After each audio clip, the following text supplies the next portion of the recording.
Continuamos en el Megarusa Debate. Esta tarde nos acompañan Cuauhtémoc Osorno Córdoba, integrante de la Red Mexicana de Cuencas, Juan Francisco Bustamante, presidente de la Asociación para la Correcta Hidratación Agua en México. Gracias, Cuauhtémoc, gracias, Juan Francisco, por estar con nosotros esta tarde. ¿Por qué se dice, Cuauhtémoc, que en México no se respeta el derecho humano al agua? ¿Qué es lo que ocurre? ¿Cuál es la situación?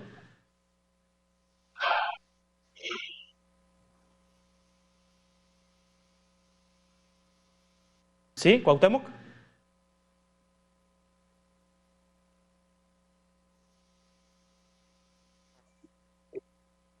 Es complicado el decir por qué y explicar por qué no se cumple el derecho humano al agua en México. Principalmente yo podría mencionar que pues desde el 2012, cuando se incorporó este derecho a la Constitución Política de México, pues se tuvo que regular un año después una normativa que regulara instrumental cómo es operativo el cumplimiento. Sin embargo, ya llevamos años de fecha de la federación, tenía esta obligación y sin embargo no contamos con un marco que nos aclare quiénes son las autoridades responsables de cuidar, de fomentar todo este derecho. Y pues bueno, ahí tenemos un gran vacío legislativo, está pendiente y que pues espera que en la siguiente legislatura del resto, pues por fin se logre un acuerdo político entre las principales élites que están pues con diferentes posturas, tanto desde los partidos como desde la sociedad civil, porque sociedad civil tiene también una propia ley y el Congreso tiene otra ley y no se han empatado las visiones y además de que pues hay muchos intereses económicos de por medio, como ustedes sabrán, donde principalmente las grandes empresas que tienen el control y el acaparamiento del agua, pues realmente quieren seguir con esta vieja ley que realmente les da todas las pautas para que sigan con malas prácticas de gestión. Y entonces, pues ese es el primer punto que me gustaría abordar. Juan Carlos, ya posteriormente les platicaré un poco más. Sí, Juan Francisco, ¿qué podemos entender como derecho humano al agua? Mira, la Constitución lo marca muy claramente. Todos los mexicanos tenemos derecho al acceso al agua. Y para este derecho, pues existen ciertas instituciones como son la Comisión Nacional del Agua, las comisiones estatales y los organismos operadores, que son los encargados de administrar y entregar agua a los usuarios. Sin embargo, pues como lo dice bien Cuauhtémoc, hay un desfase legal, ¿no? Que se ha visto envuelto toda la administración y la gestión del agua, lo que ha provocado que uno no se entregue agua correctamente, que el agua que tengamos en casa no sea de calidad, que el agua que tengamos en nuestra para uso diario no cumpla con los requerimientos. Entonces es ahí donde otros ofrecen estos servicios, otros ofrecen estos beneficios y también pues a cargo de beneficios económicos, ¿no? Por supuesto, pues las rellenadoras de agua te ofrecen agua de calidad para tomar y tú pagas un excedente, ¿no? Por ese proceso que le dan. Entonces, los vacíos en las prácticas, los vacíos legales, es lo que han contribuido a que esta bola de nieve crezca. Sí, Miguel Bárcena se incorpora a esta conversación, es periodista experto en medio ambiente. Miguel, ¿cuáles son los desfases legales o qué falta por legislar en México o qué falta por precisar en nuestras leyes para garantizar el derecho humano al agua que está en la Constitución de nuestro país, Miguel? Buenas tardes a todos, un gusto participar con ustedes. ¿Me escuchan bien? Sí, muy bien. Pues mira, parece una perogrullada, pero lo primero que falta es agua, ¿no? Porque no hay suficiente agua disponible para todos, hay una mala gestión del agua y hay reglamentaciones, tanto federales como estatales, que no se cumplen. Y el derecho a un medio ambiente sano, el derecho a la salud, el derecho al agua, el derecho a la educación, en fin, México es un país que está sobreregulado. Tenemos prácticamente leyes para todo, para casi todo. El problema es que no se cumplen, no se observan. Y los organismos que están encargados de hacerlo, pues tampoco cumplen con su función, porque finalmente, aquí lo hemos dicho en varias ocasiones, el agua se utiliza como una especie de botín político, sobre todo en tiempos electorales. No se cobra lo que cuesta, se cobra mal, ese dinero que ingresa pues no alcanza para mantenimiento, ni siquiera para infraestructura nueva, y sobre todo hay un modelo deficiente del manejo del agua a nivel nacional que tendría que haberse modificado desde hace varios sexenios, y pasan los sexenios, el PRI, el PAN, el PRI, Morena, etcétera, pero no se cambia y entonces pues simplemente no tienes forma de garantizarlo. Ahora, si tampoco hay planes maestros de desarrollo, sobre todo urbanos e industriales, pues simplemente no hay programa que aguante todas estas modificaciones porque se va incrementando cada vez más la población, las áreas siguen creciendo, sobre todo hacia los lados, es muy difícil llevarles el agua y también sacarla a través del drenaje, luz, servicios, etcétera. Es un problema integral y yo diría para concluir que no es un tema de regulación, es un tema de modelo, es un tema de aplicación y es un tema de supervisión. Sí, ¿cuál es el modelo en México para la gestión del agua, Cuauhtémoc, y que no está funcionando, que está rebasado? Sí, como ya comentaba el compañero Miguel, tenemos una gestión del agua ya obsoleta, desactualizada.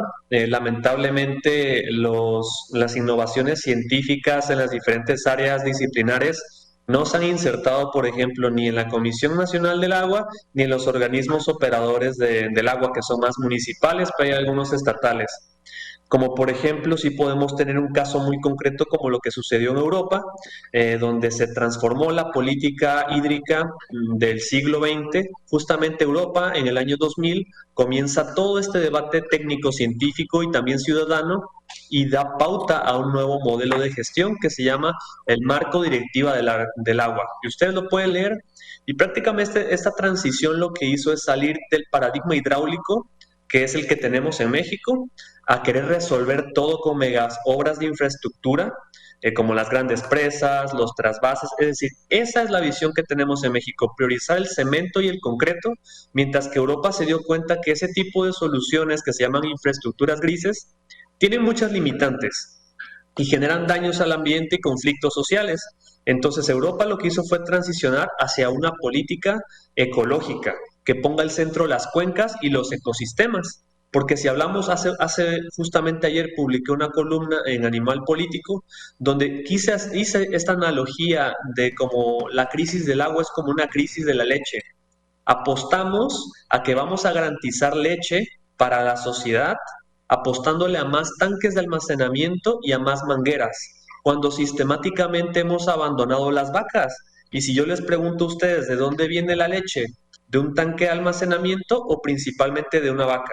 Entonces, a lo que vengo es que ya llevándolo al agua, seguimos con este modelo de seguir haciendo más trasvases, más presas, y nuestras vacas, que son las cuencas, constantemente han sido abandonadas y no hay quien las atienda. El presupuesto, la Conagua no se encarga principalmente de hacer actividades de conservación y restauración.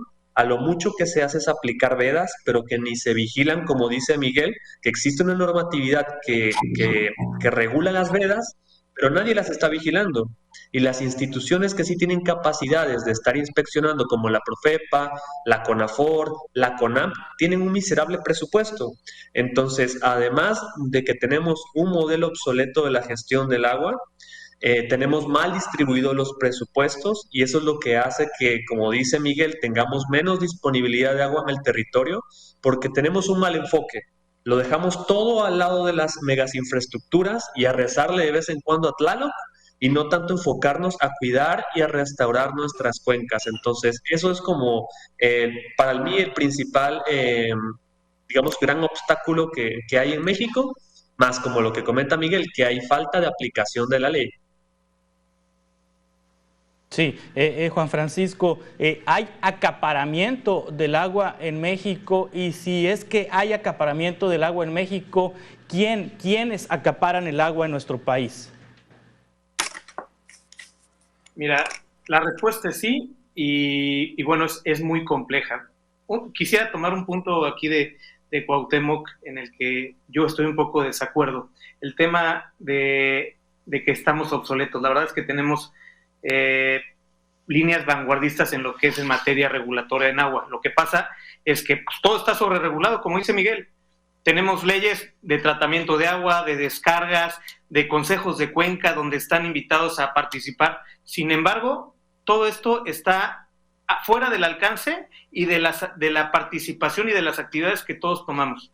Y esto ha sido aprovechado, por supuesto, por empresas, por supuesto, por empresas agrícolas, por muchas personas que tienen intereses económicos, por pequeños negocios como son las rellenadoras, que aprovechan esta falta de cuidado del agua, de gestión del agua, de la mala calidad que nos entregan el agua. Digamos que una parte es la ley, la cual, como dice Miguel, no se cumple, porque estamos sobreregulados, nos piden unos niveles de calidad del agua, de tratamiento muy altos, y por otro lado vemos que las descargas de las casas llegan a las presas, las descargas de las casas llegan a los ríos directamente, cuando hay una ley que regula, la NOM 003, el tema de descargas. Entonces, tenemos que bajarnos a lo que está pasando en México. Tenemos que decir, a ver, no estamos alcanzando el nivel legal, no podemos castigar porque es algo que se venía trabajando durante muchos años y hay que trabajar con la sociedad, efectivamente, hay que trabajar con las empresas, dando incentivos para que traten al 100% sus aguas residuales, para que reutilicen el 100% de sus aguas. Y es ahí donde tenemos que bajar un poquito. Si tú ves el marco normativo es muy complejo. Tenemos las comisiones estatales del agua, los congresos estatales, el Congreso Federal, tenemos la Comisión Nacional del Agua, en fin, hay muchos entes alrededor, los cuales no logramos integrar en un sistema de gestión que nos ayude a mejorar la forma en que aprovechamos y cuidamos el recurso. Sí, entre los acaparadores en México del agua, Miguel Bárcena, ¿qué giros podemos ubicar? Me contesta ahorita en 2 minutos, vamos a continuar con esta conversión, Miguel, Cuauhtémoc y Juan Francisco. Estamos hablando sobre el mercado negro del agua en México en Mega Noticias Debate. A debate con Juan Carlos Zúñiga.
A debate con Juan Carlos Zúñiga. Continuamos en Mega Noticias Debate. Voy con mi compañero Jorge Chaparro, que se encuentra en el Senado de la República cubriendo la discusión de la reforma judicial. Jorge, buenas tardes. Cuéntanos qué está ocurriendo en este momento en la Cámara Alta. Te saludo con muchísimo gusto, Juan Carlos. Pues en este momento ya se están retirando los trabajadores del Poder Judicial que ingresaron hasta el Pleno esta este salón del Pleno del Senado de la República nunca había sido tomado por manifestantes. Sí había habido algunas incursiones de inconformes con las leyes que aquí se discuten. Incluso en 1999 se llegó a tomar la oficina de la Junta de Coordinación Política, pero el Pleno era intocable. Hoy eso ya no ocurrió. Los trabajadores ingresaron por la fuerza, ingresaron pues en tropel hasta el salón de plenos donde sesionaban los legisladores, y es que se estaban dando los posicionamientos a favor y en contra de esta legislación, lo que significaba que pues ya en muy poco tiempo iban a votar en lo general estas reformas a diversos artículos de la Constitución para dar cuerpo a la reforma judicial. Sin embargo, bueno, pues las expresiones que se dieron allí provocaron el enojo de los manifestantes, de los trabajadores del Poder Judicial, sobre todo la presencia de Miguel Ángel Yunes Linares. Él es un senador suplente de su propio hijo, Miguel Ángel Yunes Márquez, quien había solicitado licencia argumentando cuestiones de salud, y por eso fue su padre quien subió a la tribuna, apapachado, arropado por la bancada de Morena, y esto pues fue el detonante para los trabajadores. Antes de esto se había denunciado además que el también senador Daniel Barreda de Movimiento Ciudadano pues se encontraba desaparecido, y eso lo voy a entrecomillar porque pues no se tenía conocimiento de dónde estaba, no se sabía qué es lo que pasaba con él.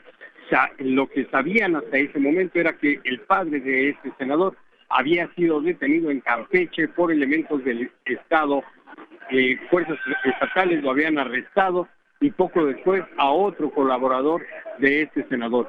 Lo que sí nos dijeron es que, bueno, pues aquí Adán Augusto López, el coordinador de los senadores de Morena, dijo que ya se había comunicado con él y que estaba bien. Eso fue ratificado por el propio Gerardo Fernández Noroña, presidente de la mesa directiva, quien dijo que también se había comunicado con él y que, bueno, pues no había problema, que estaba todo bien y que ya se iba a arreglar ese asunto, porque ellos sabían dónde se encontraba el legislador. Esto hizo suponer que se había aliado a Morena y que votaría a favor con ellos. Sin embargo, hasta este momento no sabemos dónde se encuentra el senador Daniel Barreda. El propio Clemente Castañeda, coordinador de Movimiento Ciudadano, dijo que sigue desaparecido. Ya la sesión se interrumpió por los trabajadores, estuvieron ahí un rato encerrados, atrapados por los trabajadores del Poder Judicial, pero en este momento ya nos informaron que se están trasladando a Jicotenca la bancada de Morena y sus aliados, y por supuesto la oposición va a ir para allá para evitar que con el quórum que tienen ellos puedan votar esta legislación sin la oposición y sin ninguna traba. Vamos a estar pendientes, por supuesto, y llevando toda la información al auditorio de Meganoticias. Juan Carlos. Sí, Jorge, una pregunta brevemente. ¿A qué hora estiman que se vote? ¿A qué hora estiman que se vote, que en el Pleno se vote la reforma judicial?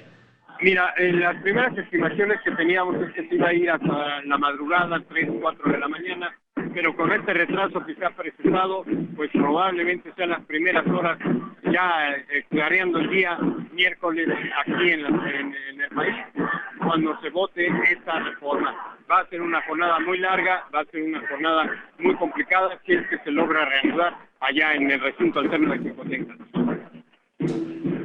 Muy bien, estamos en contacto con Jorge Chaparro, desde el Senado de la República.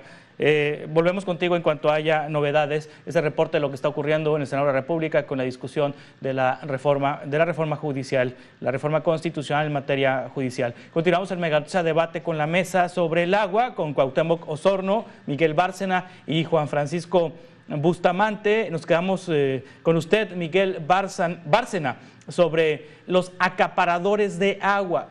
Cuando hablamos de acaparadores, ¿a qué giros industriales, empresariales, agrícolas nos referimos? ¿Qué tipo de particulares o qué tipo de acaparadores de agua hay en nuestro país, Miguel? Bueno, pues obviamente la que más consume es la actividad agrícola, 70-75%, luego la industrial, que puede llegar a entre un 15 y un 20%, y lo que queda pues es para consumo humano en las zonas urbanas. Y dentro de la agricultura, pues obviamente están las grandes agroindustrias, obviamente la ganadería. Para producir 1 kilo de carne se requieren muchos litros de agua, precisamente para para hidratar al ganado, independientemente si es porcino, bovino, etcétera. Pero luego dentro de la industria, bueno, pues ya sabemos que están las industrias refresqueras, están las cerveceras, igual para cada botellita de cerveza que se consume o litro de agua se requiere una gran cantidad de agua. Y básicamente si hablamos así en términos muy generales, estas serían. Luego está también la industria textil, que consume un porcentaje importante. Pero aquí lo grave, Juan Carlos, compañeros, no solo es la cantidad de agua que consumen, sino la cantidad de agua que contaminan. Porque cuando desechan sus residuos, estas aguas tóxicas que tienen distintos químicos, obviamente la petroquímica también, la propia generación de energía eléctrica, pues a lo mejor no consumen mucha agua, pero cuando la desaguan y va directa, como ya mencionaban mis compañeros, a los cuerpos de agua directamente a través del drenaje, pues entonces están contaminando millones y millones de litros que en muchas ocasiones no se tratan, en la mayoría de las ocasiones no se tratan, y cuando se tratan para poderla reciclar y reutilizar, pues cuesta mucho dinero y hay algunas que simplemente no se puede hacer por el alto nivel de contaminación. Entonces, cuando hablamos del tema del agua, no solo es el de la cantidad, sino el de la calidad que recibimos y la que entregamos o la que después entrega la agricultura. La agricultura además contamina muchísimo, aparte que consume, ya lo habíamos comentado en otras ocasiones, el uso de agroquímicos, de pesticidas, en fin, de toda esta serie de productos químicos para mejorar la producción y el rendimiento, son altamente contaminantes y pasan los años y no hacemos mucho al respecto. Yo diría que en estos momentos, en lugar de estar discutiendo el Senado la reforma judicial, deberíamos de estar discutiendo el tema del agua como un tema de seguridad nacional, el tema de los presupuestos, el tema del modelo del agua, en fin, muchas cosas que ahorita ya se olvidaron porque pues estamos en época de lluvias, entonces la gente piensa que porque se llenan algunos cuerpos de agua, el tema de la sequía y del estrés hídrico ya pasó, pero no, esto en unos cuantos meses más vamos a estar volviendo a hablar de lo mismo. Sí, aunque hay zonas, Cuauhtémoc, Osorno, Córdoba, que se encuentran todavía con una sequía extrema, con una sequía grave, moderada, el noroeste del país, por ejemplo, en donde no ha llovido lo que tendría que haber llovido, de acuerdo con los promedios anuales. Sí, ha llovido en gran parte del territorio nacional, pero en algunas zonas del país prevalece la sequía, Cuauhtémoc. Y ante esta circunstancia, ¿qué se está haciendo ante la sequía?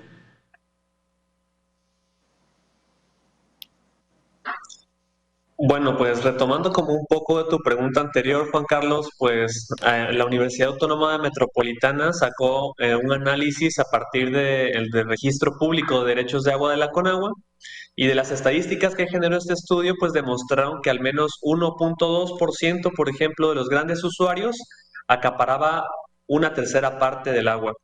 Entonces, esto es preocupante porque pues no hay una ley que regule un cierto tipo de equidad, a pesar de que la misma Constitución en algunos artículos dice que se tendrán que distribuir equitativamente los recursos naturales. Esto no está ocurriendo y pues bueno, pasan los mercados negros del agua, pero ante la sequía creo que voy a retomar mi segundo comentario con tu pregunta que me acabas de hacer. ¿Qué se hace cuando hay una gran crisis de sequía o una escasez como la que vivió Monterrey en el 2022? Se tuvo una respuesta, se tuvo un plan, pero este plan obedece al viejo modelo hidráulico de los que le platiqué de que, por ejemplo, Europa y gran parte del mundo estaba, de solamente basar en grandes obras de infraestructura. Para mí es el mejor ejemplo de qué es lo que se hace cuando hay una crisis hídrica. Nuevo León. Nuevo León entró en una crisis hídrica, todos ustedes lo sabrán, y la respuesta fue un plan hidráulico Nuevo León 2050. Ustedes lo pueden encontrar. Y la solución o las soluciones fueron más de lo mismo.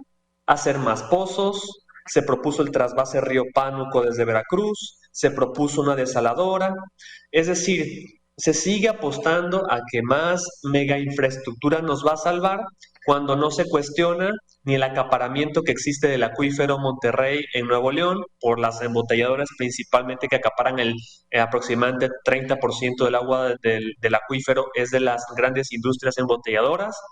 Tampoco se cuestiona el deterioro de las cuencas, de la deforestación, del cambio de uso de suelos, la gestión de suelos de bosques incendiados que en Nuevo León en los últimos 4 años han sido de los estados con más incendios de bosques forestales, aproximadamente 50,000 hectáreas hay en el estado. Eso no se cuestionó. No hay que trabajar ni con las cuencas, no hay que trabajar tampoco con la redistribución del agua, no hay que trabajar con fortalecer la gobernanza, la participación ciudadana, eso no.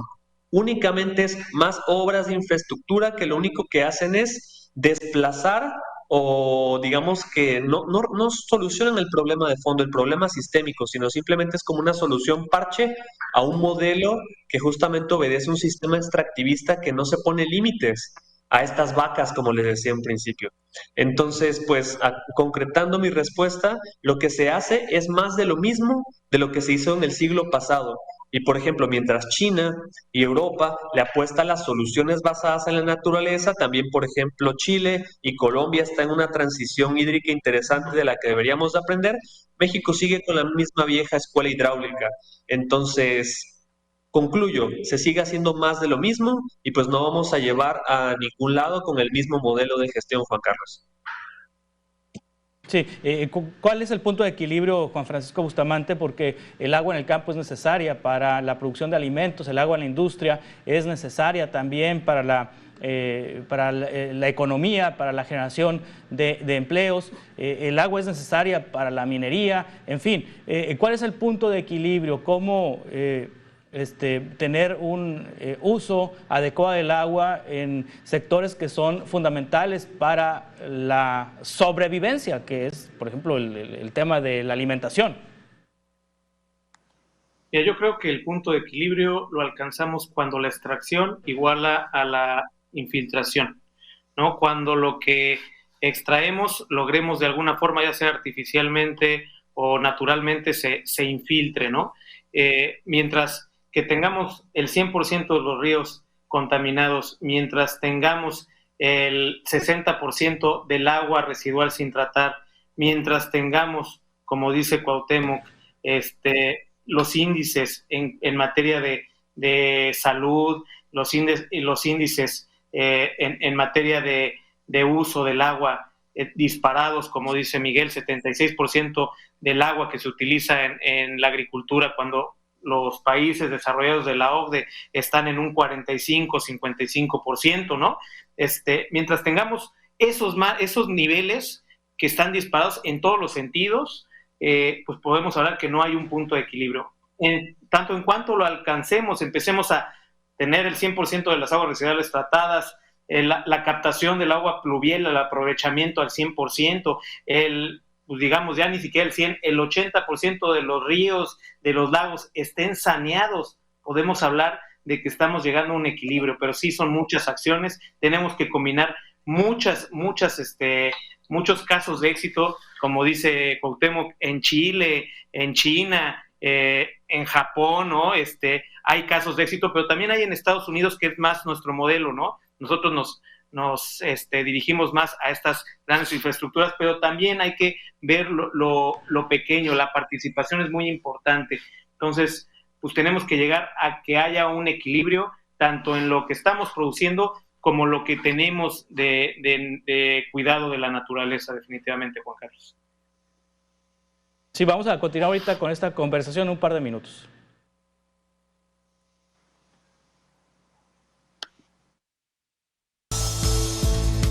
A debate con Juan Carlos Zúñiga. A debate con Juan Carlos Zúñiga.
A debate con Juan Carlos Zúñiga. Continuamos en Meganoticia Debate ya en la parte final. Miguel Bárcena, como conclusión, ¿qué esperar de la siguiente administración federal en materia de gestión del agua? Si me permite una respuesta de un minuto, por favor, Miguel. Pues esperar a ver cuál es la política ambiental en general, reforzar la infraestructura, obviamente el presupuesto a la Conagua, que se redujo considerablemente en esta administración, prácticamente a la mitad. Ya lo hemos platicado, se requieren cerca de 80,000 millones de pesos anuales durante muchos años para invertir, y ya habíamos dicho también que desafortunadamente las obras hidráulicas pues requieren de mucho dinero, pero también de mucho tiempo. Entonces, aunque cambie la política, en el corto plazo no vamos a ver resultados. Y sobre todo seguir insistiendo, Juan Carlos, en la información, en la difusión, crear una cultura ambiental que nos lleve a todos los ciudadanos a utilizar el agua de manera racional, de manera eficiente e inteligente. Sí, igual Cuauhtémoc Osorno, en un minuto, ¿qué esperar de la siguiente administración federal en materia de gestión del agua? Pues yo todavía no quiero perder la esperanza. Siento que al ser una presidenta con una vocación científica, siento que puede hacer una actualización interesante en dado caso que se dé el proceso de discusión ciudadana y científica adecuada. Puede que tengamos un plan nacional hídrico 2025-2030, realmente con una visión mucho más profunda, mucho más ambiciosa, como dice Miguel, con los presupuestos suficientes, pero sobre todo, porque también lo dijo Juan Francisco, hay una administración desarticulada y lo que no nos permite una gobernabilidad para dar una sostenibilidad en la gestión. Entonces, hay que tejer todas esas instituciones que están sueltas, cómo las coordinamos dentro de un plan que incluya a los tres órdenes de gobierno para lograr objetivos. No solamente se requieren muchos presupuestos, sino también se requieren muchos acuerdos políticos, y ese creo que va a ser el principal reto, pero también logro de la siguiente administración, junto con obviamente la aprobación de una nueva ley general de aguas. Muchas gracias por la invitación. Sí, gracias, Cuauhtémoc. Juan Francisco, ¿qué esperar de la siguiente administración? En un minuto, por favor. Sí, claro, pues mira, yo esperaría que hubiera un esfuerzo mayor del que ha habido en los últimos sexenios, que se tomara, como dice Miguel, el agua como un tema de seguridad nacional y que se creen estos acuerdos, que se creen estas reformas necesarias para que empiece a haber cambio y que las estrategias que se utilicen empiece a verse reflejados en todos los índices, en todos los parámetros que hemos mencionado aquí. Sí. Gracias, Cuauhtémoc Osorno, Miguel Bárcena, Juan Francisco Bustamante, por estar con nosotros esta tarde. Estamos en contacto para futuras conversaciones, si les parece, sobre este o cualquier otro tema relacionado. Gracias, buenas tardes. De esta manera concluimos este espacio de Meganoticia Debate. Les invito a que se queden en esta señal y que mañana coincidamos a las 5:10. Gracias, buenas tardes. A debate con Juan Carlos Zúñiga. A debate con Juan Carlos Zúñiga.